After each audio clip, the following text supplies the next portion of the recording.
Professor Vokaan had seen many things in his 412 years of life. He had watched 3 suns collapse. He had stood on the bones of dead civilizations. He had once eaten something from a street vendor on Galrix 9 that gave him hallucinations for 6 consecutive weeks.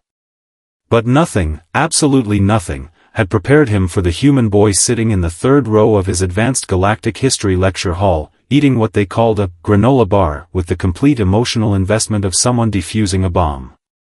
The lecture hall on the orbital station Thresmora was filled with 47 students from 11 different species. Vokaan always loved this class.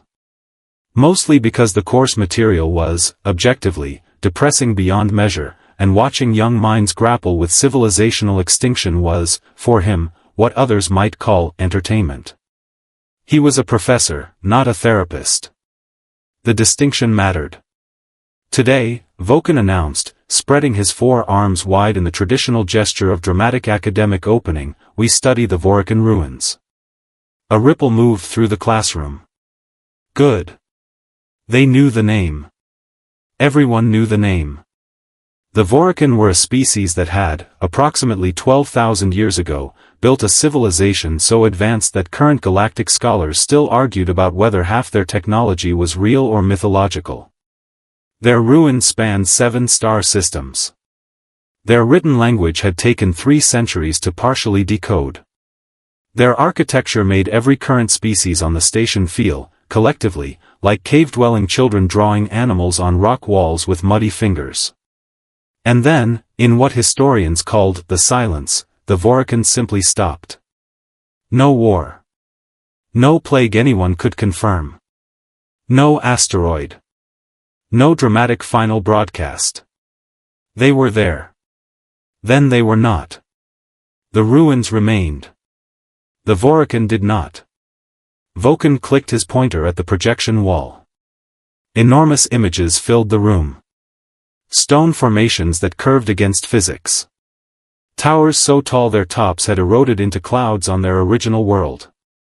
Symbols carved so precisely that the grooves, after 12 millennia, still held a mirror shine.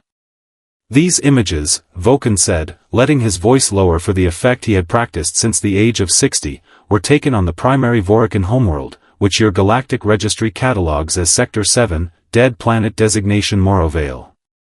He paused. He clicked again. A new image appeared.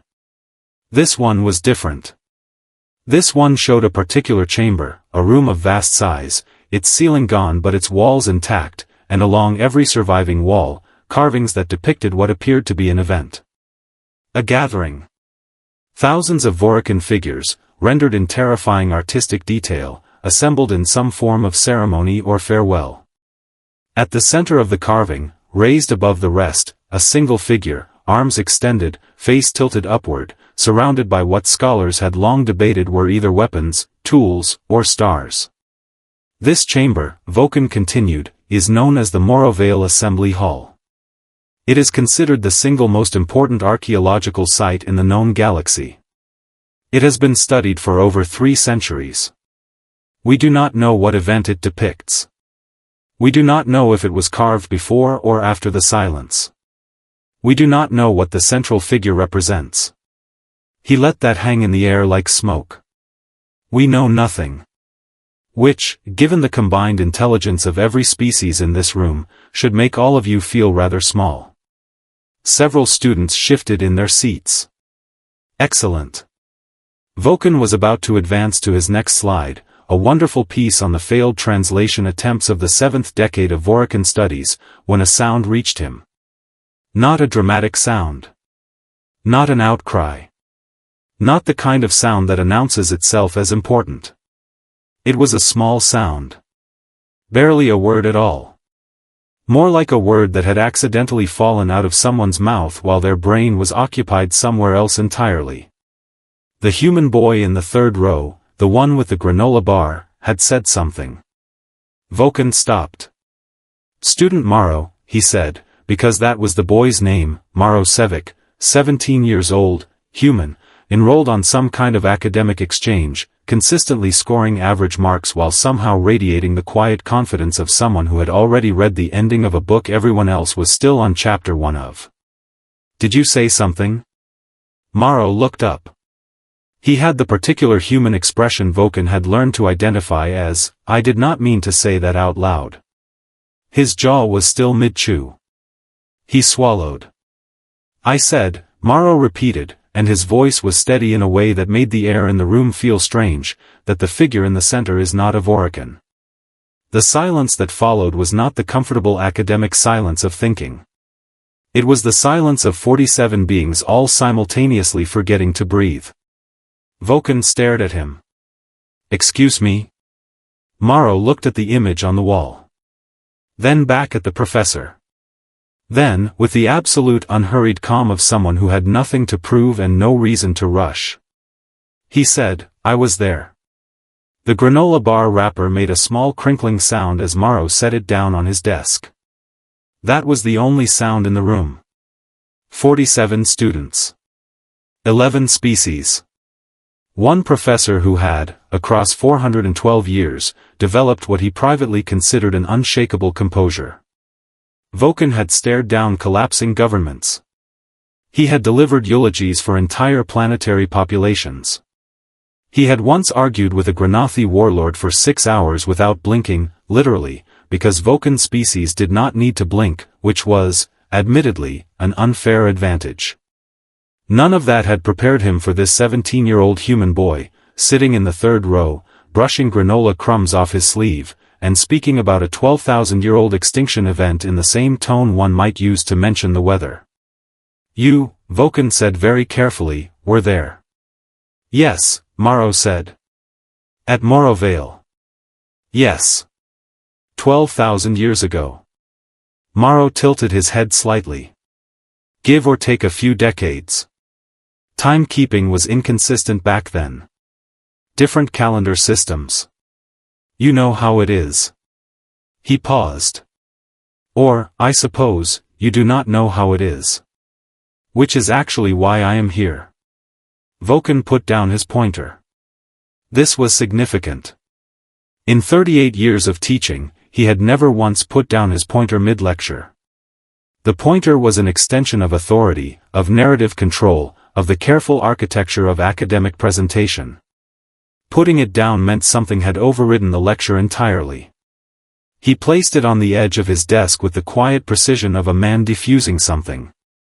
"Student Maro," he said, and his voice had dropped to a register his colleagues would have recognized as his "something has gone catastrophically interesting" register, "I want you to understand that what you have just said is either the most remarkable statement ever made in this classroom, or the most elaborate attempt at failing this course I have ever witnessed."